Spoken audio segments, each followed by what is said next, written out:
I'm asking the Florida State fan out there, how does this make you feel? In the initial first releases that we had at the end of last year coming into this upcoming year, the first line, I think the first number we ever saw associated with Alabama FSU, I don't remember which of the sites had it. The initial number I think I first saw was 7.5. It did not take long before that number got to 9, Tom. I think the next time we saw a number from one of the books, it was 9. Just so you guys know, FanDuel released earlier this week the line for FSU Alabama, amongst many other lines.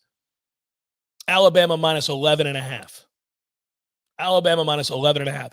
I went back and looked because I was curious about that. What does DraftKings have? DraftKings has Alabama minus 10. So no matter where you're looking for a line, it started at 7.5. If you were given points, you needed to do it right then and there because you would have said, boy, that's woefully low. The sharps and the market has now dictated that number go way up. It's 11.5 in some places, 10.5 in some places, 10 in other places. The lowest is maybe 9.5. I don't even know where you can get. I don't know if you can get single digits anymore if you're laying the points. If you're a Florida State fan and you think that they're sleeping on the Noles this upcoming season, and you've got question marks about Alabama, then, buddy, sit back and wait because it's, again, up to 11.5. I wouldn't be surprised if it gets to 12, 12.5. But that's for betting purposes. And this isn't a betting conversation. This is, wow. Alabama in Tallahassee off a 4-loss season with a brand new quarterback who has little to no experience is coming into Doak Campbell Stadium as an 11.5-point favorite as we sit here today. Whew. If you ponder that for a second, that'll hurt your feelings. I mean, golly, do they think we suck to high heaven?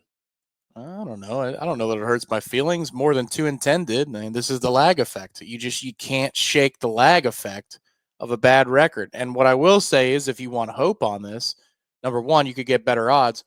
But number two, Vegas is going to be slower to react to drastic sweeps in program trends because the portal obfuscates their ability and their models to predict what is coming. Well, and they got burned last year. There were a lot of people who either way overachieved or way underachieved in a way that historically isn't true. Yeah, and I don't think that their computers have caught up yet to roster overhauls and the impact that can have on the system.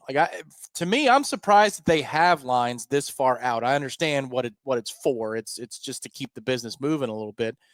But I mean, really, I don't know how. Maybe AI can do it for them, and they could project what a kid that played at Oklahoma State and a kid at UCLA and a kid at Washington might do for a team in the East Coast or the Southeast when you pluck them all and you integrate them into an offense.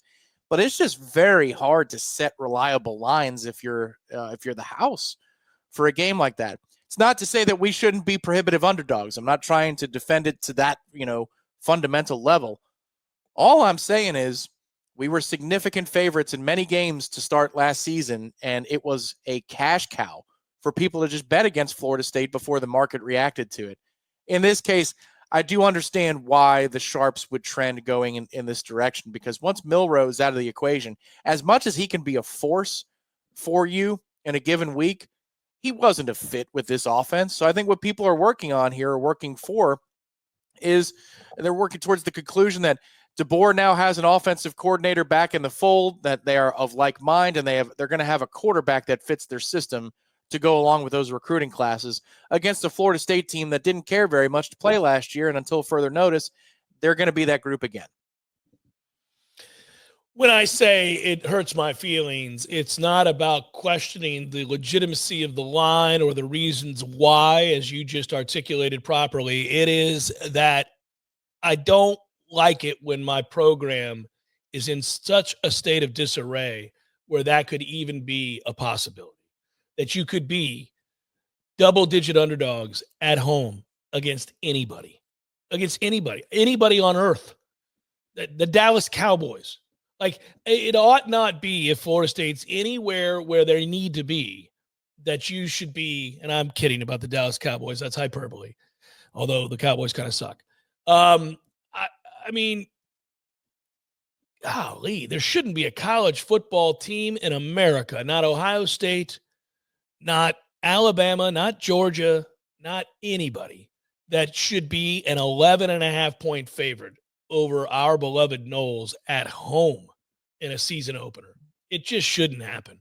I understand that there's emotion involved in that assessment. I understand that there is the connection and the inability to be completely objective. First of all, I would argue nobody is completely objective about anything ever.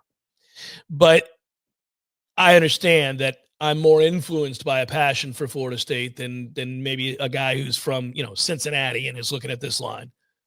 It just saddens me. I also think that's our age difference talking. I grew up in the era that you were here in college, and you saw excellence on a level that I never saw for that sustained period of time. You grew up with that too. So it's almost as though if I grew up with the Noles that I did, and they were that dominant until 2012, then I would have the worldview that you do. Right. Yeah.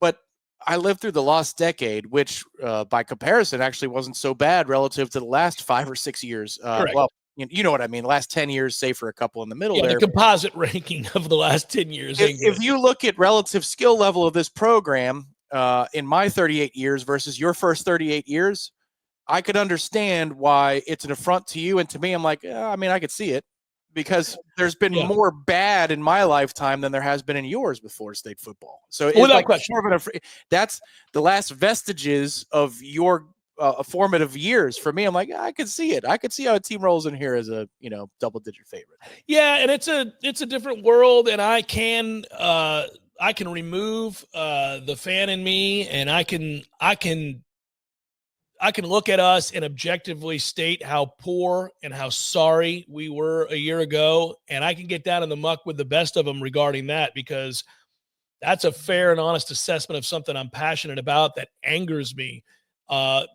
But again, wanting so much more.